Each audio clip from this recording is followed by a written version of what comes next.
c'était ça le plus fort, je pense, de tout Cannes, de voir autant de gens touchés. Ouais, puis il y avait aussi Emma Watson. Elle était là quand je suis entrée. Bonjour, je m'appelle Janaïna Aloua-Faucan, j'ai 16 ans et je joue le personnage de Ariane dans Jeune mère des Frères Dardenne qui va sortir en Belgique le 4 juin et qui a gagné le prix du scénario au Festival de Cannes. Ici, on est dans un petit parc à côté de mon école, donc le Martin V. Donc c'est à Louvain-la-Neuve. Louvain-la-Neuve, oui. J'ai décidé que j'allais placer Lily en famille d'accueil. Qu'est-ce que cette connasse de psy t'a encore fourré dans le crâne? Dans ta maison maternelle de merde. La thématique, toi, j'imagine qu'au départ, c'est quelque chose qui t'était fort étranger. Ouais, enfin moi ça m'était étranger, oui, vraiment. Il y a vraiment un truc où ce film, il m'a montré une réalité que je connaissais pas et une réalité de femme aussi. Donc ça, c'est fou aussi. C'est quand même moi en tant que femme, si j'avais pas fait ce film, si j'avais pas pu rencontrer les frères Dardenne qui me parlaient de cette réalité, je l'aurais peut-être pas connue en fait. Tu connaissais déjà bien leur cinéma avant? Donc du coup, mes parents m'avaient... Ouais, on va passer par là. Mes parents m'avaient montré Rosetta et j'étais assez jeune et je me souviens que je sentais qu'il y avait quelque chose de beau et de bien fait. Je comprenais pas tout non plus parce que quand tu es jeune et que tu vois un film sans musique, que tout est lent, ils ont quand même un style à eux, quoi. Ouais. Et en grandissant aussi, j'ai beaucoup plus apprécié leurs films. J'avais vu Tori et Lokita l'année d'avant, que j'avais adoré. Mais en fait, ça s'est directement fait quand on a été prise et qu'on a commencé les coachings bébés. C'est dans la maison de maternité où on a tourné. Et les bébés, c'était les bébés des vraies jeunes mères qui habitaient dans cette maison. Ah oui, okay. Et donc, on a passé des après-midi avec elles, mais aussi avec leur enfant. Enfin, moi, il y a une des jeunes mères qui m'a montré comment elle donnait le bain à son enfant et on l'a fait à deux. Et puis on a pu parler aussi, elle m'a raconté un peu aussi sa vie et ça, pour moi, c'était hyper nourrissant pour mon personnage. Attention la branche. Pour mon personnage et pour moi. Et oui, non, mais même juste à titre personnel, j'étais vraiment touchée par ce que j'ai vu, par leur réalité, aussi le travail de toutes les femmes qui sont dans ces maisons de maternité, qui prennent soin, les aides-soignantes, les péricultrices, les psychologues. Et ouais, c'était vraiment... ça m'a vraiment fort touchée, quoi, de rencontrer le milieu directement. Et donc après l'incarner, c'était beaucoup plus simple parce que j'avais déjà ressenti plein de choses en les rencontrant, quoi. Merci. Je vois à ton regard que tu me préviens de faire attention, c'est gentil. Oui, donc il y a des très très grandes marches. Voilà. Hop là. Mais du coup, on peut aller vers mon école. Quand je suis arrivée ici, vous m'avez aidé à pas avoir honte d'être une mère célibataire. Je veux pas revenir dans le passé, mais je t'en ai déjà prêté de l'argent. Je me réjouissais tellement de te tenir contre moi. Mais je sens rien. Le contact d'être comme ça avec 5 filles elles sont plus âgées que moi, elles sont toutes plus âgées, mais quand même c'est des filles jusqu'à plus ou moins de 22 ans, je pense. Ouais, 22. Ouais. On passe Elsa. de 16 à 22. Elsa Ben, ouais, elle a 22 ans. Mais du coup, c'était très... Ouais, non, c'était vraiment trop bien qu'elle soit là. On m'avait demandé à Cannes à un moment dans une conférence de presse qu'est-ce qu'on pensait par rapport au fait que c'est un film préventif. Et en fait, je trouvais justement que pour moi, Jeune mère, c'est pas un film préventif, c'est vraiment un film militant qui montre qu'est-ce qu'on fait à partir du moment où il y a un bébé, où des fois il y a une contraception, mais il y a des accidents. Et ouais, pour moi, il est très important parce que ça montre vraiment la réalité et la souffrance aussi et la charge mentale de ces jeunes mères. Cette épopée à Cannes, comment tu l'as vécue? Bien, franchement. J'étais bien entourée. J'étais avec du coup l'équipe du film, mais aussi avec mes amis avec qui on a tourné. Mais d'ailleurs, j'ai pas regardé en fait. Depuis que je suis rentrée, j'ai même pas eu le temps. Et qu'est-ce qu'on pense quand on se retrouve là, sur le tapis rouge? On pense pas. Il y a trop en fait. Après le film, quand ça s'est fini, qu'il y a 2500 personnes qui nous applaudissent et que juste t'es là et que tu reçois tout ça et que j'ai levé les yeux au-dessus et que j'ai vu tout le balcon avec les gens qui applaudissaient. Et voilà, c'était très fort de se prendre toute cette énergie, quoi. Et Ouais, puis il y avait aussi Emma Watson qui Ah. était émue.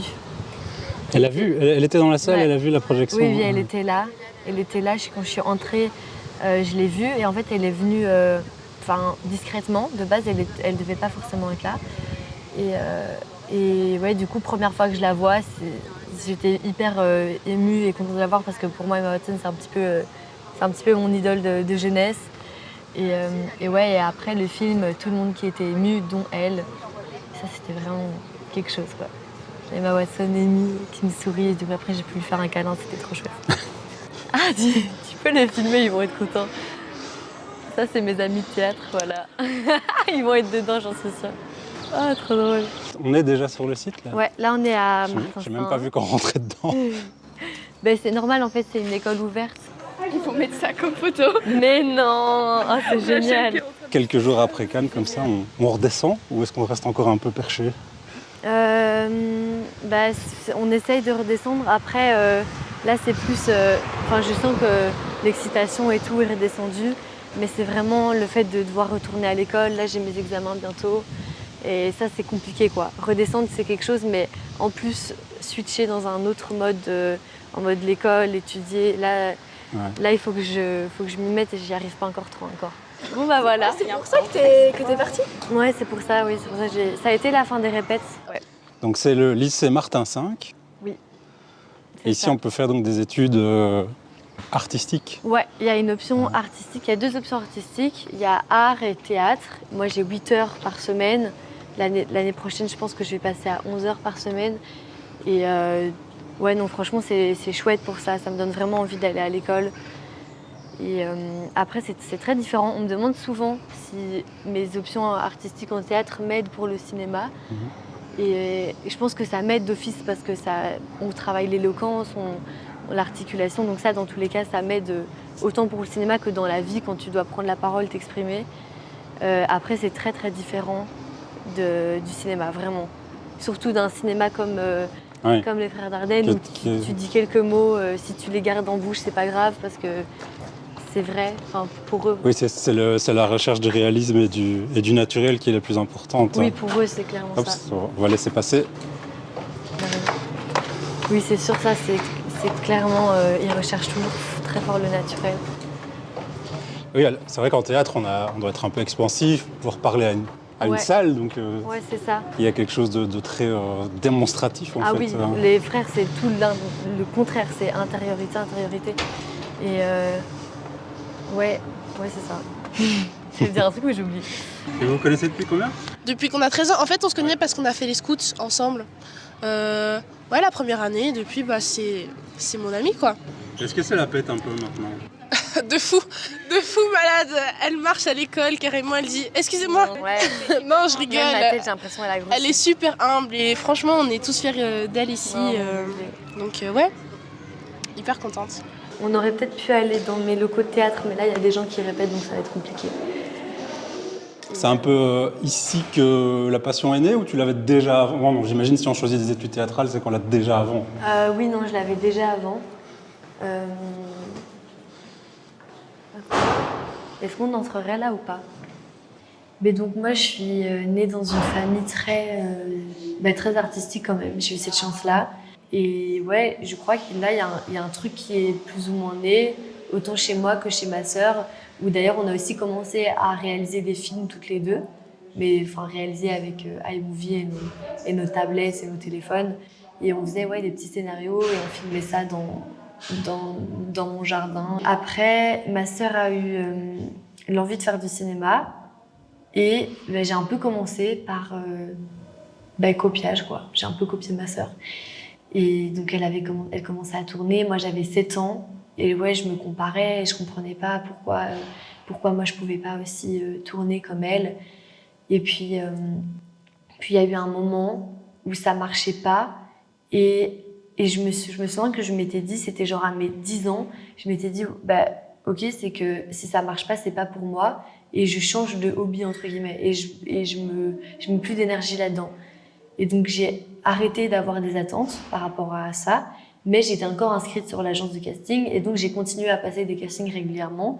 Et c'est là que tout a changé parce que je faisais les choses sans attente. Et donc, oui, là, j'essaye de garder cet état d'esprit où juste je me dis, je continue, je peux continuer à faire des castings, mais le moteur, ça doit être juste l'envie de le faire et pas l'attente, pas le rêve de quelque chose d'énorme. Est-ce que vous serez au cinéma mercredi prochain? On a la représentation de notre projet de fin d'année. Ah oui, donc tu n'y seras même pas Je pense pas, non. Pas pour celle à Louvain-la-Neuve. Ok. Allez, vous irez voir le film quand même. On a été voir tous ces films. Mais oui, c'est trop mignon. Plus tard, je pense que j'aimerais bien passer en réalisation aussi. Et même peut-être faire les deux. Mais ouais, j'aimerais beaucoup parce que je trouve que c'est une très belle façon de montrer des réalités qu'on ne connaît pas. Et surtout, les frères Dardenne, pour ça, moi, j'adore leur travail parce qu'ils font que, à chaque film, nous montrer la réalité de quelqu'un qu'on ne connaîtrait pas si on n'avait pas vu le film. Et ça, c'est vraiment, pour moi, c'est du cinéma militant et qui aide à rendre les gens plus humains, plus conscients, plus éduqués aussi sur des sujets.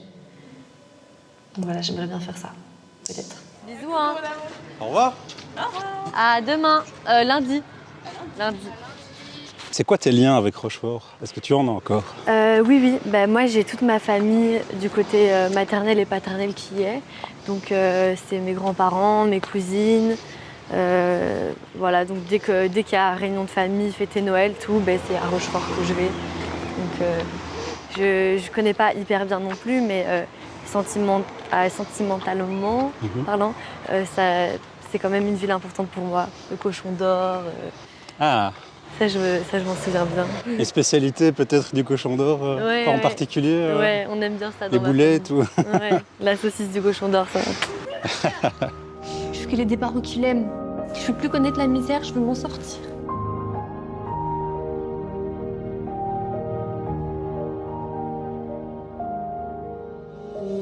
Un petit mot pour la fin? Merci beaucoup. Merci de m'avoir écouté et peut-être à bientôt.